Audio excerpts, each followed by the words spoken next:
Իհարկե իր կառավարման տարիները ամենախաղն են եղել գրողոտանի։ Իրենից ինչ ուզել են ինքը հանել տվել է։ Իսկ ինչ պիտի անեին։ Ամբողջ պաշտպանական ներուժը առանց որևէ գոնե մի կետ մտցնելու 98 միլիոնի, ոչ թե 100 անգամ 98 միլիոնի դիմաց հանձնելով պաշտպանական ձեռնարկություններ այնպիսի գույքով, որոնք 300-400 հազար արժեին, առանց գոնե համաձայնագրում գույք պարտքի դիմաց մի կետ մտցնելով, որ այս վերցնում եք, իբրև պարտքի դիմաց գույք վերցնում եք, պարտավոր եք շահագործել։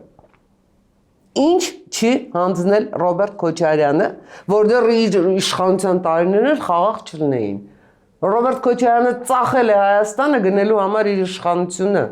ծախել է Հայաստանը, ընդերքը, երկաթուղին, Յուրան Հայաստան գազատարը,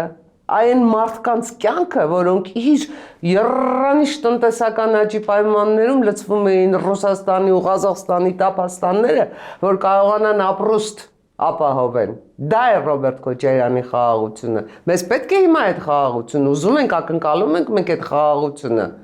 Հյուսիսային պողոտա կառուցելու խաղաղությունը 100-ամյակներով Երևանի հնաբնակների տաները ավիրելով։ Մեզ պետք է այդ խաղաղությունը։ Չէ, դա պետք է խնդրեմ գնացեք ընտրեք Ռոբերտ Քոչարյանին, հետո էլ գնացեք նրա որդու առաջ խոնարհվեք, որովհետև ամենայն հավանականությամբ իշխանությունը այսպես ժառանգաբար փոխանցվելու է։